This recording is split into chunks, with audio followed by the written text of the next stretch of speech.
hal-hal yang kita tahu di sekitar kita itu tidak baik, mulai tolong dong.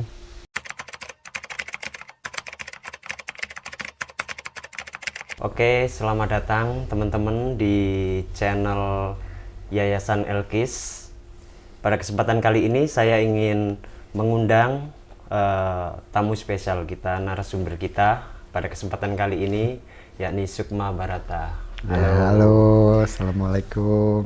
Oke, waalaikumsalam Mami Tata. Oke, terima kasih ya Mami Tata sudah berkenan hadir dan mau ngobrol-ngobrol santai pada kesempatan kali ini. Oke, sebelum itu saya ingin menceritakan siapa sih Mami Tata itu. Saya lebih akrab memanggil Sukma Barata ini dengan sebutan Mami Tata karena sangat memberikan saya banyak inspirasi. Jadi saya lebih senang dan akrab memanggil Mami Tata. Oke.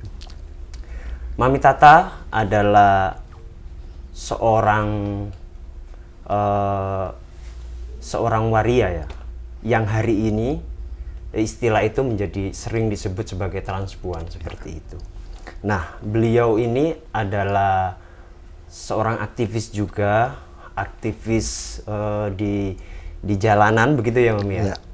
Aktivis di jalanan. Beliau juga sering mengadvokasi layanan untuk teman-teman yang ada di jalanan, seperti itu. Nah, banyak sekali cerita dan pengalaman yang sempat dilalui oleh Mami Tata. Nah, hari ini kita akan berbicara dengan Mami Tata seputar itu. Tapi garis yang akan kita headline adalah soal keberagaman dan toleransi seperti itu. Oke, kita akan mendengar cerita bagaimana Mami Tata mendengar istilah toleransi dan keberagaman itu, Mami Tata. Ya, pada dasarnya pendapat saya ya, toleransi dan keberagaman itu bagaimana kita memahami manusia. Intinya seperti itu. Otomatis kita kalau sudah memahami yang namanya manusia, jelas pendapat berbeda, cara berekspresi berbeda, apapun semua berbeda. Itu dulu. Pahami dulu manusia, baru dia bisa tahu apa itu toleransi dan keberagaman. Baik, itu sangat mendalam sekali ya, meskipun diutarakan dengan bahasa yang lemah lembut, tapi secara makna itu sangat mendalam sekali. Terima kasih Mami Tata. Saya pernah mendengar Mami Tata itu punya pengalaman mengadvokasi anak atau orang jalanan, mulai dari KTP, layanan kesehatan. Nah, itu cerita-cerita itu bagaimana Mami? Bisa kita share di sini? Oke. Jadi sekitar tahun 2006 saya itu memang tinggal itu di stasiun Lempuyangan. Jadi saya nggak tahu mau kemana, dari Jakarta datang di stasiun. Akhirnya banyak berkenalan dengan teman-teman waria, teman-teman transpuan di sana, dan otomatis dengan anak-anak jalanan yang ada di sana. Pada saat itu ada sahabat saya, waria, yang mengajari saya ngamen untuk mencari nafkah, itu meninggal di stasiun. Nah, dari situlah saya bertekad untuk saya bisa mengadvokasi untuk permasalahan kesehatan anak jalanan, karena pada saat itu dibawa ke rumah sakit Sarjito ditolak karena nggak ada identitas, nggak ada penanggung jawab. Terus dibawa ke Bethesda, kemana itu ditolak semua. Akhirnya kita mencoba ke dinas sosial dan alternatif dari dinas sosial saat itu adalah dipulangkan. Kebetulan sahabat saya ini aslinya Palembang, Sumatera Selatan. Dia dinaikkan ke kereta karena dalam keadaan sakit. Pada saat itu kan kereta istilahnya nggak seperti sekarang ya. Dulu bebas sekali. Sampai di Jakarta malah balik lagi. Gitu. Kenapa itu Mami? Nggak tahu, bisa balik lagi. Kembali lagi, mungkin pada saat di sana dilihat tidur atau apa, mungkin dulu sih orang tidur di kereta mungkin didiemin aja ya, terus balik lagi ke Jogja. Dulu keretanya seingat saya Empu Jaya ya, belum Progo. Jadi zaman itu masih bebas sekali. Nah, dalam sakitnya itu akhirnya dikembali dan meninggal. Nah, disitulah saya bertekad untuk saya harus bisa mengadvokasi teman-teman yang punya permasalahan kesehatan. Itu merupakan pengalaman yang benar-benar dialami waktu itu ya, dan Iya. cukup menyakitkan ya, Iya, menyedihkan, sangat, iya. seperti itu ya. Iya. Nah, selain latar belakang itu, saya juga mendengar kalau Mami Tata itu apa ya istilahnya itu mengadopsi anak-anak yang berjalan di yang ada di jalanan seperti Iya, itu. iya, Itu iya. itu di rumah Mami Tata itu saya mendengar di sana banyak anak sekali, dan itu diasuh oleh Mami Tata dengan kasih sayang yang itu. Bagaimana Mami Tata itu? Ya, jadi gini, kebetulan saya dulu dari keluarga besar ya, dalam arti keluarga saya itu banyak, 8 orang, yang hidup saat itu 7. Jadi saya sudah terbiasa dengan dengan ramainya keluarga ya. Dan saya bertemu dengan keempat. Sebenarnya banyak yang ada sekarang, tinggal 4. Keempat anak bisa dibilang anak angkat, tapi kalau diadopsi ya saya rasa tidak, karena mereka sudah dewasa ya. Cuman saya lihat ada beberapa yang berkebutuhan khusus yang akhirnya menyentuh hati saya untuk melindungi sih sebenarnya. Melindungi, ya saya memberikan kasih sayang semaksimal saya bisa, dan memberikan kebebasan mereka untuk berekspresi, karena setahu saya dia keluar dari rumah itu, semua anak jalanan pada intinya tuh ingin bebas. Benar. Ya, kayak gitu. Jadi makanya karena saya sendiri juga pernah di jalanan, jadi aduh ini anak ini nanti seperti apa ya. Yang satu juga kan ada autis dan dia juga epilepsi. Ada satu lagi saya bertemu, dia saat itu masih ODGJ. Ada juga yang gangguan kesehatan khusus. Ada juga yang bisa dibilang over kreatif tapi tidak tersalurkan. Jadi sebenarnya berkebutuhan khusus keempat-empatnya ini. Jadi bagi saya mudah-mudahan saya bisa membuat mereka nyaman bersama saya gitu. Oke Mami Tata. Nah, itu kan kondisi sebelum mereka ketemu dengan Mami Tata, dengan sesudah kemudian mereka lama dengan Mami Tata, dididik, dikasih arahan dan sebagainya. Itu hari ini mereka bagaimana kondisi dan keadaannya? Apa dia punya aktivitas keseharian apa dan lain sebagainya? Bisa diceritakan itu? Kebetulan satu orang sudah bekerja di lingkungan RT saya. Jadi dia mengangkut sampah di RT saya, dekat-dekat saya situ. Ya bekerja lah setiap hari. Yang satu dia memang kuliah di UNY, memang kuliah dan kebetulan otaknya sangat cerdas. Yang satu lagi memang ikut saya dari tahun 2007 ya. Jadi saya sih mengarahkan dia untuk menjadi aktivis juga, karena memang passionnya dia di situ. Yang keempat, nah yang ini nih, ini memang saya masih agak khawatir ya, karena mungkin Mas Ali juga tahu kali ya. Jadi sering kambuh itu epilepsinya.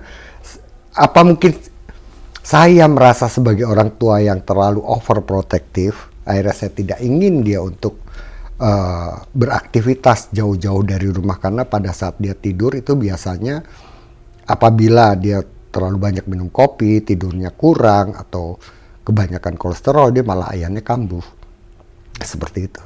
Jadi saya membuat mereka nyaman dulu sih dari awalnya tuh. Begitu ketemu saya buat mereka nyaman, apa yang mereka mau. Dan sebenarnya sebagai orang tua kita kan juga tahu ya, anak-anak itu sebenarnya tahu mana yang benar mana yang salah tuh tahu. Nggak usah dimarahin, nggak usah, tinggal ngomong aja, kayaknya kamu salah deh, pikir sendiri deh. Terus Mas Ali lihat sendiri kan, anak-anak saya istilahnya nggak ada yang berlebihan gitu. Benar Mami Tata, itu cerita-cerita itu aku juga kemudian beberapa kali pernah mendengarkan gitu. Jadi Mami Tata itu cukup terkenal sangat menyayangi gitu loh. Ya. Menyayangi anak-anak yang diangkat menjadi keluarga itu Ya. sangat disayangi. Nah, ini juga bagian dari toleransi dan keberagaman itu juga. Itu, iya, iya, ya memang toleransi dan keberagaman itu memang tidak stuck hanya di satu komunitas saja. Bisa kita keluar dari komunitas atau agama ataupun negara atau suku, itu bisa keluar dari sana. Ya kita kan punya tokoh Gus Dur ya, yang memang itu adalah favorit saya. Kita banyak belajar, dan saya pernah diundang di Gus Durian di Jombang, dan saya makin belajar banyak tentang beliau. Jadi itu yang banyak menginspirasi saya untuk berpikir bahwa manusia layak untuk dihormati. Mami Tata, saya ingin mendengar, Mami Tata kan seorang waria yang hari ini sering disebut transpuan itu. Ya. Tentunya banyak stigma-stigma dan pandangan negatif dari masyarakat umum ya, pada umumnya, yang kurang mendalami tentang apa itu waria, bagaimana waria dan lain sebagainya gitu. Contoh kasusnya seperti ini, Mami. Ada biasanya, karena ini pribadi ya, menyangkut pribadi, ada biasanya seorang waria itu yang ingin dimengerti oleh keadaan seperti itu. Ada juga waria yang mencoba dia mengalah untuk mengerti sebuah keadaan. Nah, dua hal yang berbeda ini kira-kira Mami Tata itu ada, aku melihat sesuatu yang kemudian cukup bagi saya itu sangat menginspirasi saya seperti itu. Nah, Mami Tata bagaimana melihat dua situasi itu? Ya. Contohnya untuk di lingkungan terkecil saya ya, di keluarga. Di keluarga saya lebih memilih untuk tidak memaksakan saya berekspresi menjadi seorang waria. Karena banyak hal yang saya harus pahami, bahwa keluarga itu taunya saya lahir sebagai laki-laki. Gitu. Lepas di situ saya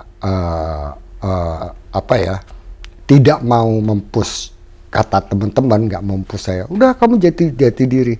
Saya tidak mau melukai hati saudara-saudara saya, ibu saya, bapak saya, tetangga saya. Kok bisa dibilang melukai? Oke, mungkin dia akan paham dan welcome, tapi dari hati yang paling dalam itu pasti juga ada yang membuat mereka sedih. Nah, daripada mereka menjadi sedih, mereka menjadi merasa terlukai, saya yang harus masuk ke mereka. Dalam arti ya, saya sudah tidak perlu seperti waria lagi. Saya menjadi yang mereka tahu. Keluar dari situ, ya saya berekspresi kembali. Gitu, makanya saya memilih jauh dari keluarga, karena keluarga saya di Jakarta.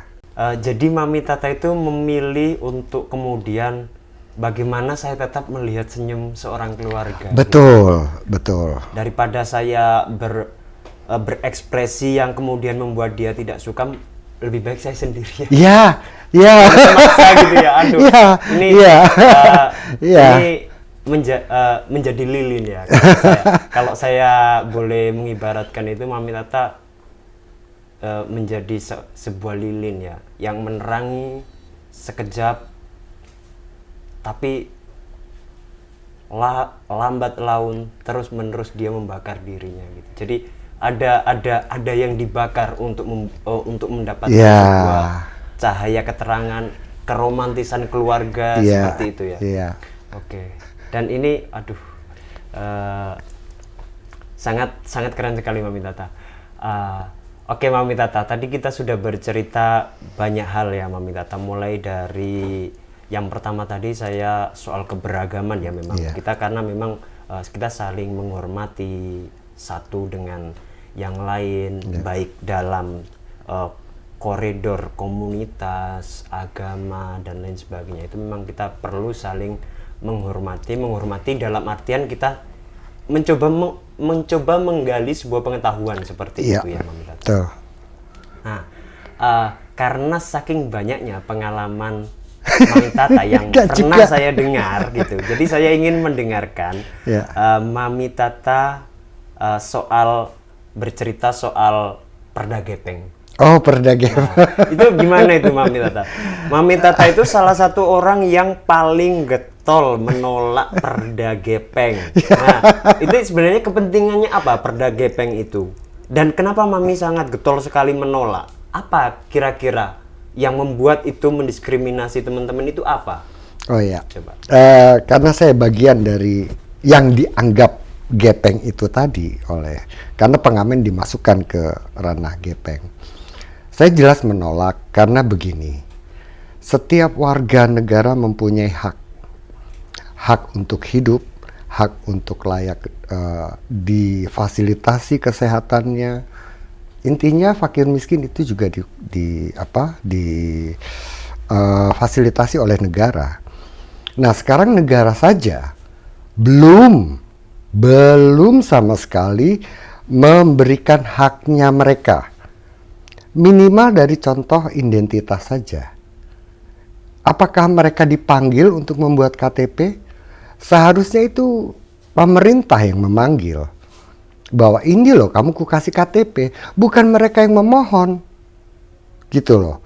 Jadi kalau permohonan KTP saya rasa salah, itu tugasnya pemerintah bukan tugasnya masyarakat.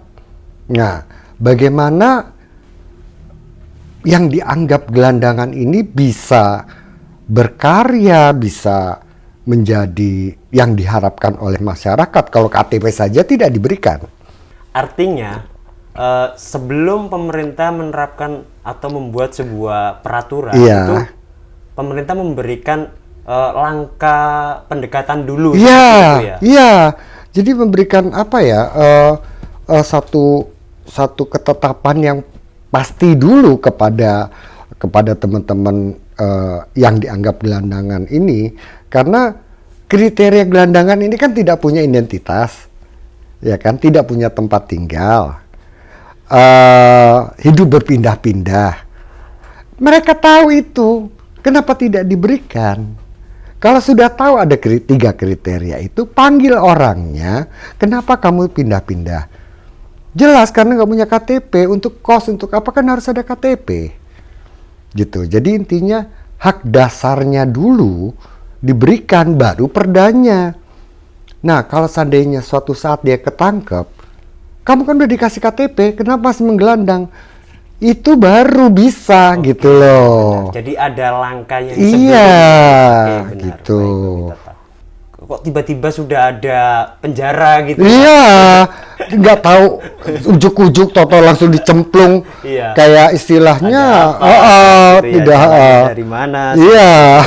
Mami Tata, ini saya ingin bertanya lagi soal tokoh, karena Mami Tata tokoh yang dikagumi oleh Mami Tata. Iya. Saya mendengar Mami Tata itu selain kesehariannya adalah seorang pengamen, Iya. gitu ya, sering mengamen dan itu menjadi aktivitas. Selain itu di setiap perjalanan Mami Tata ngamen, ketika menemukan orang kecelakaan, ini Mami Tata itu orang yang kemudian terpanggil hatinya, membawa mereka menguruskan sampai si korban tersebut mempunyai identitas Mr. X, karena dia tidak ada identitas sama sekali di dalam diri, dan itu sering ditemukan oleh Mami Tata ya. Iya, berapa kali. Ini kira-kira seperti ini apa Mami Tata yang kira-kira ingin Mami Tata sampaikan, misalkan kalau ada waktu untuk disampaikan, bagaimana yang seharusnya dilakukan oleh masyarakat umum? Jadi sebenarnya ini sekali lagi sebenarnya tugasnya pemerintah ya. Bukan akhirnya pemerintah memberikan persyaratan khusus kepada masyarakat yang menemukan orang-orang yang bisa dibilang mendapatkan musibah. Kayak misalnya kita mendapatkan seseorang yang tidak mempunyai identitas, dia dalam keadaan sakit atau korban lantas, malah yang nolong ini dipersulit. Kenapa saya bilang dipersulit? Dia harus ngurus keterangan terlantar di kepolisian, ngurus lagi ke dinas sosial. Gimana sih? Sebenarnya ini mau ditugaskan kepada siapa sih? Itu yang nolong loh. Iya. Saya sudah berkali-kali, Mbak Tata ya, Mbak Tata harus ke kepolisian dulu. Memang tidak dipersulit, saya tidak dipersulit dalam arti dalam mengurus kepolisian. Tetapi itu sebenarnya tugasnya Anda, bukan tugas yang menemukan. Artinya kalau kita menemukan kejadian itu, baiknya kita itu langsung menghubungi gitu ya, biar biar yang bertanggung jawab. Nggak bisa. Sekarang gini, eh gini, di dinas sosial itu berapa sih orang-orangnya? Gitu yang ada di sana. Kita panggil entar sok, udah keburu. Iya. Gimana? Karena darurat kan ya. Iya, otomatis yang nolong dia ini yang in charge.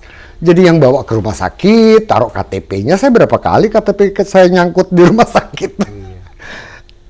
Seharusnya otomatis saya bawa ke rumah sakit, saya bilang ini Mr. X, dan rumah sakit bawa bilang ke dinas sosial langsung.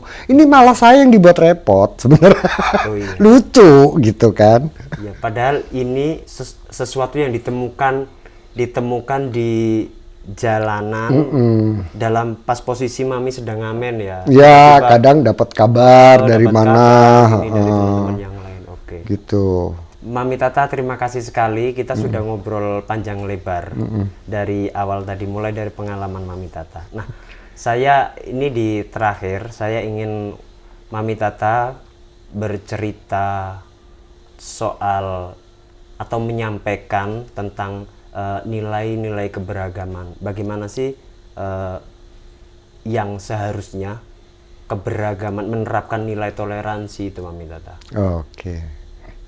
Ya, sebenarnya keberagaman ini sebenarnya itu mulai dari kecil ya.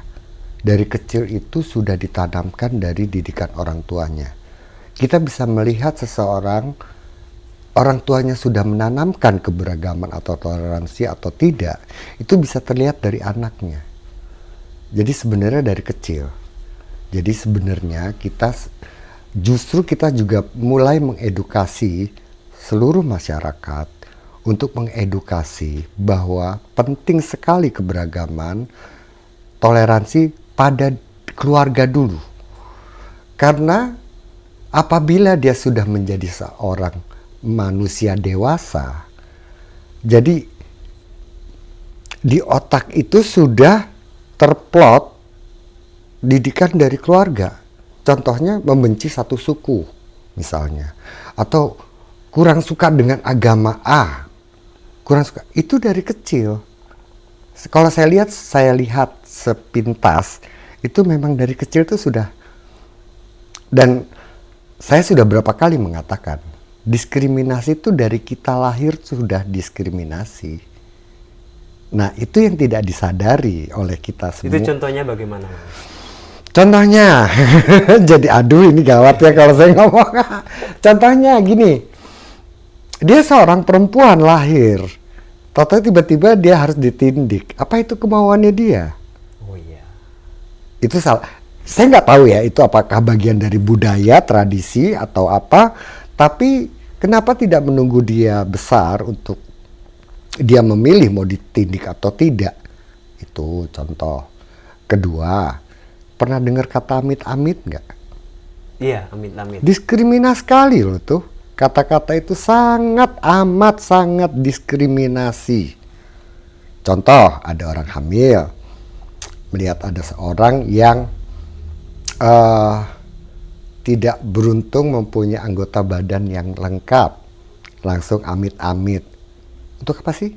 Itu sambil memukul perut. Iya, itu udah diskriminasi ya, seperti itulah sebenarnya. Itu kalau kita mau bicara keberagaman, toleransi, hal-hal yang kita tahu di sekitar kita itu tidak baik, mulai tolong dong dibuang atau nggak usah lah bicara seperti itu gitu. Saya sendiri memulai masuk ke masyarakat yang mungkin Mas Ali juga pernah tahu ya. Pada saat kita tahu tanggung jawab atas diri kita sendiri, setelah kita tahu, kita akan tahu keberagaman seperti apa. Gitu. Oke. Jadi untuk mengetahui keberagaman dan memiliki rasa nilai Ya. toleransi yang tinggi itu harus mengetahui Diri kita sendiri. Oke. Ini Gitu. Ini pesan yang mendalam sekali. Oke, baik, terima kasih Mami Tata ya. Iya. Pada kesempatan kali ini kita sangat berterima kasih sekali kepada Mami Tata. Saya ucapkan sekali lagi terima kasih Mami Tata sudah mau bergabung di bincang-bincang santai ya Iya. pada kesempatan kali ini, dan semoga ini juga bisa mengedukasi khususnya untuk saya dan teman-teman yang melihat perbincangan sederhana kita pada kesempatan kali ini. Iya, Terima kasih Mami terima Tata. kasih, Mas Ali. Sampai jumpa kembali Ya. di lain waktu dan lain Ya, tempat. salam Terima buat kasih. teman-teman Alkis. Wassalamualaikum warahmatullahi wabarakatuh. Waalaikumsalam warahmatullahi wabarakatuh.